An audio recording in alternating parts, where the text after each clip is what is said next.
Halo, assalamualaikum warahmatullahi wabarakatuh. Jumpa lagi ya sama saya si Tenisi Deso. Gimana kabar sobat semua? Baik-baik saja ya. Oke, kali ini saya ada servisan HP limbah Jepang. Iya. Ya, di depan kita ini ada HP Docomo. Jadi ini adalah Sony Xperia XZS. Untuk Sony Xperia ini banyak varian ya. Sony Xperia X, XZ, X1, XZS, dan ini XZS. Saya terima itu dalam keadaan mati total. Kita akan coba cek dan analisa ya. Saat saya coba cas dengan smart USB itu nggak ada respon sama sekali ya. Jadi almarhum. Saya coba di HP yang normal langsung kebaca. Nah ini kan normal ya, berarti HP-nya yang nggak normal atau almarhum. Ini sama sekali nggak ada respon ya saat saya coba cas. Nah ini kira-kira apanya kita akan bongkar bareng-bareng. Oke, ini sebagian besar untuk desain di Sony Xperia itu kotak ya. Ya, untuk Xperia XZS untuk bongkar ke mesin kita mesti angkat LCD. Nah ini tentunya beresiko ya. Namun hati-hati, pelan-pelan, insya Allah aman ya. Nah ini saya bantu dengan blower. Setelan panasnya hangat saja ya. Nah lalu kita buka bagian atas dulu ya, supaya tidak robek fleksibelnya. Karena fleksibel tuh berada di bagian bawah. Sambil sesekali bantu dengan pemanasan. Tetap lakukan dengan teliti dan hati-hati. Walaupun HP keadaan mati total, saya melihat HP ini belum pernah dibongkar ya. Jadi mesti kita tetap waspada dan hati-hati. Oke, ini sudah terbuka ya untuk LCD-nya. Saya melihat LCD masih ori bawaan dan kondisi mesin juga masih mulus. Wow. Jadi memang walaupun ini sering orang bilang limbah Jepang, tapi mesinnya number one. Build quality dari Sony itu nggak perlu diragukan lagi. Oke teman-teman, ini ada fleksibel LCD ya, kita lepaskan ya. Nah ini saya melihat memang saat tadi buka LCD itu terasa kuat, belum pernah dibongkar, jadi ada agak sedikit, tapi tidak masalah. Oke, kita langsung saja ini kita buka baut-bautnya dulu ya. Jadi mesin Sony ini rapi ya. Konsep dari penataan komponen itu sangat beda jauh ya dengan Android yang lain. Jadi partnya itu banyak yang kecil-kecil, disertai dengan penutup, jadi rapi ya. Oke, kita buka bautnya. Ya ini bautnya ini banyak banget. Jadi kita mesti buka semua. Lalu kita akan angkat plat ini ya. Plat ini kelihatannya gabung dengan baterai. Jadi ya nggak seperti pada umumnya ya, baterainya tuh sendiri. Oh ya betul sekali, dia nempel di plat ini ya baterainya. Dan hati-hati, plat ini sangat tajam ya. Dia platnya lumayan tajam lah. Nah kita mesti cek baterai dulu. Untuk di kerusakan HP yang paling utama itu kita mesti cek baterainya. Entah rusak apapun itu ya. Nah ini kita cek nilai tegangannya, ternyata nggak keluar nilai tegangan sama sekali. Berarti almarhum ini baterai. Kita mesti suntik dulu untuk memastikan sebelum kita analisa ke step selanjutnya. Nah saya melihat baterai ini sangat lekat, sangat lengket di plat itu. Jadi mesti saya bantu dengan cairan lagi untuk nyopotnya. Memang build quality dari Sony ini beda dari yang lain. Dari segi pengeleman itu pun tidak tanggung-tanggung ya, kuat banget. Lem karetnya tuh kuat sekali. Ini sampai saya skip, padahal ini proses untuk buka baterainya sendiri itu lumayan lama, saking kencangnya. Lagi pula ya kita mesti hati-hati ya, tangan jangan sampai kena plat, itu tajam platnya. Ya ini sudah terangkat ya untuk di baterainya. Lalu tentunya kita bersihin dan kita langsung suntik baterainya, karena setelah kita cek ternyata nggak ada nilai tegangan. Oke, seperti biasa bantu dengan aktivator. Cari mana konektor yang pas, lalu colokkan. Dan memang betul sekali ini drop total, sehingga dia kedip untuk di smart USB nya. Oke, ini kurang lebih 15 menit ya. Saya rasa cukup sudah ini isinya. Kita cek ulang apakah terjadi penambahan untuk tegangannya. Awalnya 0 ya. Oke, sudah muncul ya 3,7 lebih. Artinya ini baterai siap digunakan. Jika kita sudah pastiin baterainya bagus, kita cek ulang dengan smart USB. Apakah masih nggak ada respon atau 0,1 ampere? Kita mesti cek. Nah ini saya pasangkan plat dulu ya, karena saya biasanya menemui kasus Sony itu ya baterai yang drop. Mudah-mudahan sih ini iya ya. Ya ini saya pasangkan platnya dulu, lalu kita pasangkan LCD nya. Nah ini LCD masih ori bawaan ya. Jadi Sony ini kadang juga unik kasusnya. LCD aja itu kadang rewel ya. Kalau ndak ori ndak mau. Beli dari baru itu kadang juga nggak mau, maunya ori ya. Ya itu nggak tahu faktor apa ya, tapi sering ditemui. Oke, bismillahirrahmanirrahim.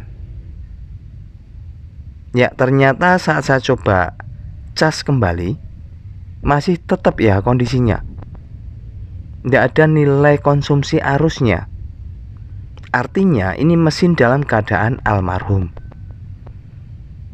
Nah jika ditemui seperti ini biasanya bisa rusak IC power, bisa rusak mesin konslet. Nah ini kira-kira yang mana? Kita mesti bongkar ke bagian mesin. Kita copot dulu untuk platnya, lalu kita akan cek untuk ke bagian mesin. Namun saya kepo ya, pingin nyoba lagi dan ternyata masih tetap. Kelihatannya memang sih mesin bermasalah. Ya, jadi sebelum kita melangkah ke bagian mesin, pastiin baterainya. Jika baterai aman, dia masih tetap ya, lanjut ke bagian mesin. Bagian mana yang rusak? Nah ini untuk di komponen mesin di HP Sony itu banyak part kecil-kecilnya. Kita mesti lepaskan ya. Dan kita sebelum ke mesin coba tentuin dulu. Nah perhatiin ya di konektor baterainya. Saya akan cek mesin konslet tidak. Jika saya normalkan dia jarum bergerak, jika dibalik jarum masih bergerak konslet. Nah ini kita bisa dapati ya, bolak-balik jarum bergerak. Artinya ini mesin dalam keadaan konslet. Konsletnya di jalur feedback. Pantesan dicas nggak ada respon, baterai bagus juga nggak ada respon. Ternyata mesinnya konslet. Ya, kita mesti angkat mesin ya. Ya, jadi ciri-ciri mesin konslet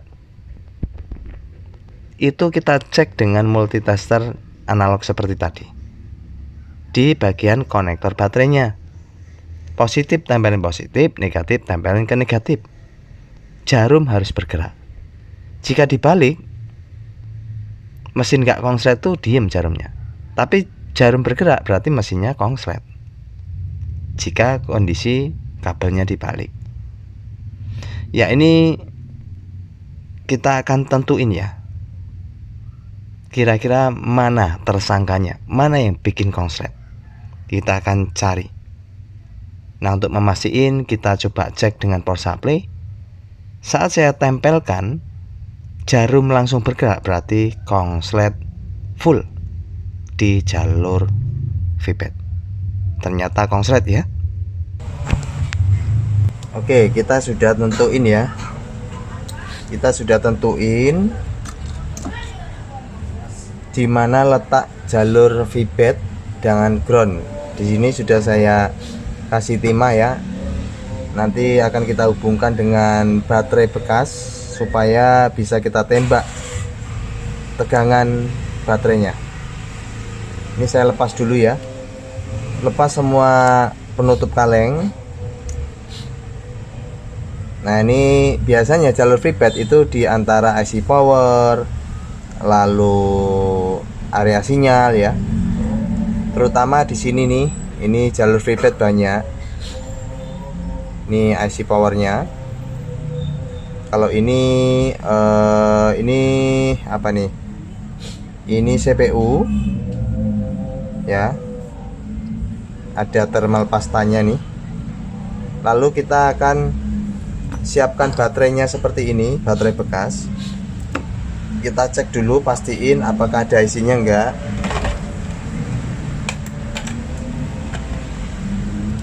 Kita cek nilai tegangannya. Oke, 3,8. Di sini juga kita cek di kabel ujungnya untuk mastiin dia keluar enggak nilai tegangannya. 3,8 ya, berarti ada isinya. Lalu setelah itu kita solderkan di sini.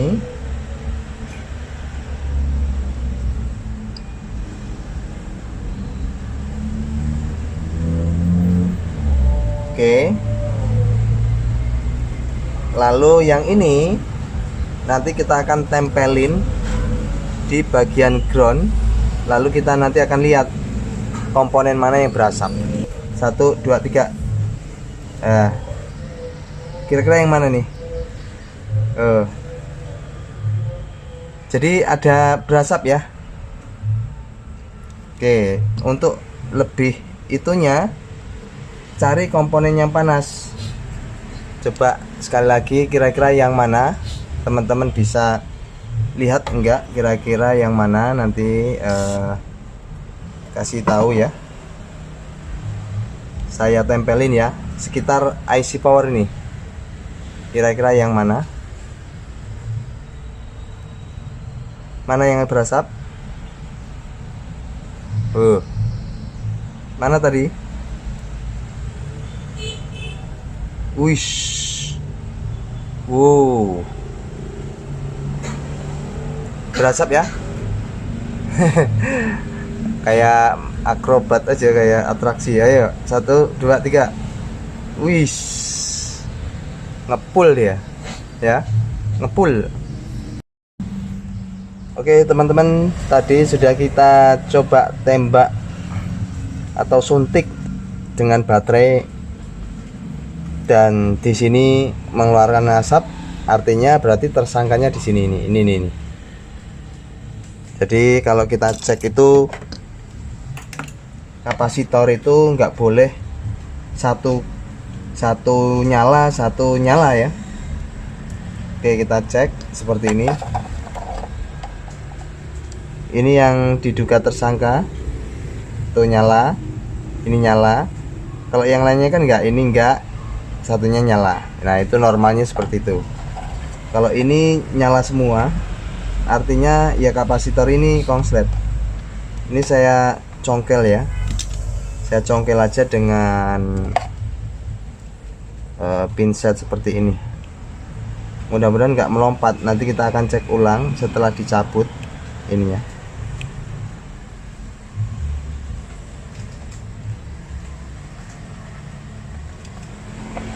Agak susah sih ya, areanya sempit ini.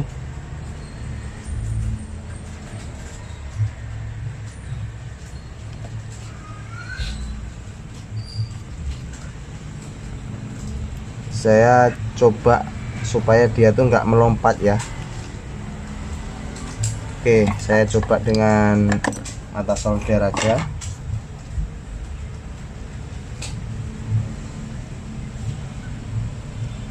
Ya, udah. Ini dia tersangkanya. Mana tadi? Barangnya kecil soalnya. Ntar saya ambil pinset dulu. Oh ini dia melompatnya ini. Nih. Jadi dia sampai kosong ya. Ini yang diduga tersangkanya nih. Nah ini kan kondisi sudah kita copot ya kapasitornya. Kalau sudah kita copot lalu kita cek ulang. Nih. Tadi letaknya di area sini. Kita cek ulang dengan cara ukur. Kapasitor tuh kalau di ujung ke ujung kita ukur nggak boleh nyala lampunya. Nah ini kan nyala ya, artinya ini kapasitor konslet. Nah berarti inilah tersangkanya yang menyebabkan HP-nya mati, nggak mau hidup. Lalu kita coba ini, cobain kembali ya. Normalnya ini jarum bergerak, lalu kalau kita balik jarum masih bergerak, itu masih konslet. Kalau nggak bergerak berarti hilang konsletnya. Ya ini hilang ya. Oke, alhamdulillah tersangkanya udah ketemu. Lalu saya singkirkan dulu tersangkanya di sebelah sini ya.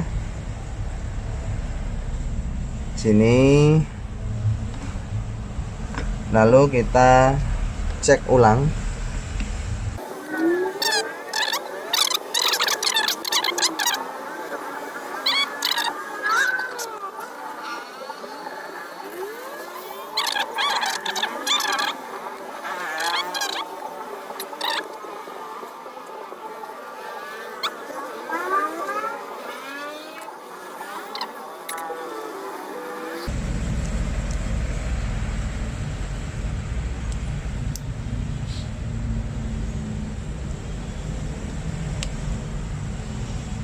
Oke, sudah. Baterainya saya sambungkan. Lalu kita coba cas. Bagaimana reaksinya? Bismillahirrahmanirrahim. Ya, mantap jiwa, mempesona ya. Nyala ya. Wow, amazing. Tadi ya jelas nyala ya, karena tersangkanya ini sudah ketemu nih. Ini kapasitor yang konslet yang mengakibatkan HP ini jadi mati total.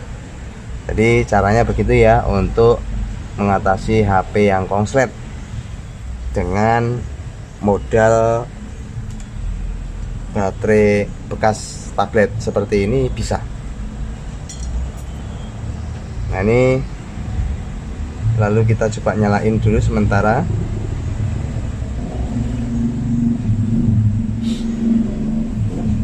Oke, expert ya. Dan di sini untuk arus ampernya masih stabil ya, 1,5 ampere.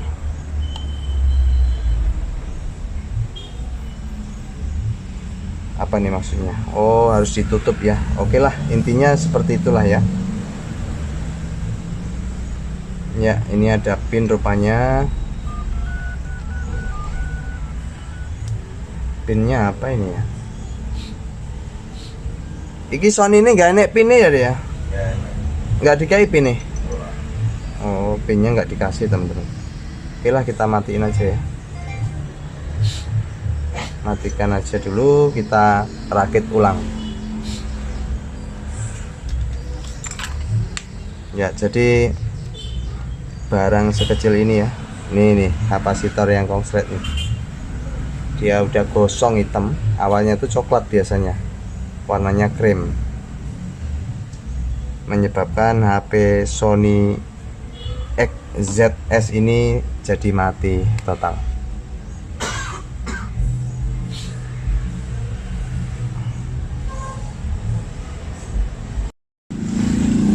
Oke, ini sudah saya nyalakan. Awalnya di sini ada seperti hitam-hitam ya di pinggiran. Itu mungkin saat saya buka di pertama kalinya mau bongkar HP itu kan buka LCD dulu, dia mungkin terangkat sedikit. Saya sudah solasi kembali dan sudah menghilang ya hitamnya. Sering muncul begini ya kalau untuk di Sony ini. Oke, pin diperlukan setelah perangkat dimulai.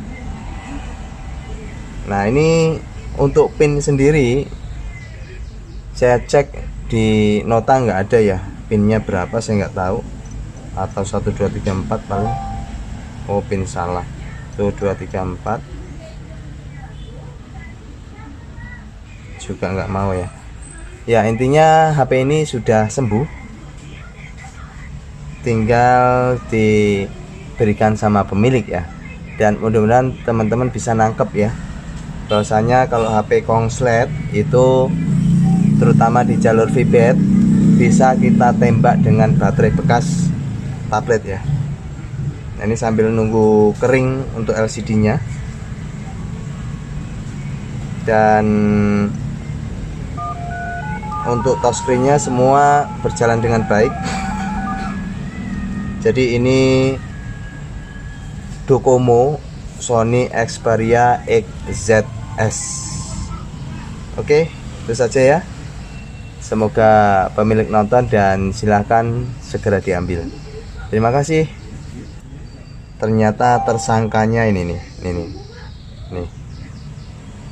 Tersangkanya ini gosong dia sudah ya. Oke. Dan siap untuk diberikan pemilik. Saya doakan semoga teman-teman semua sobat Teksos semuanya selalu diberikan kesehatan, dimurahkan rezekinya, dan dipanjangkan umurnya. Amin. Tetap semangat. Sampai jumpa. Assalamualaikum warahmatullahi wabarakatuh.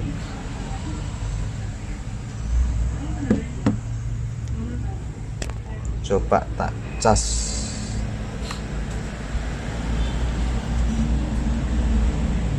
Oke, aman ya, pengecasan masuk. Jadi nggak perlu diganti, ini dicongkel saja.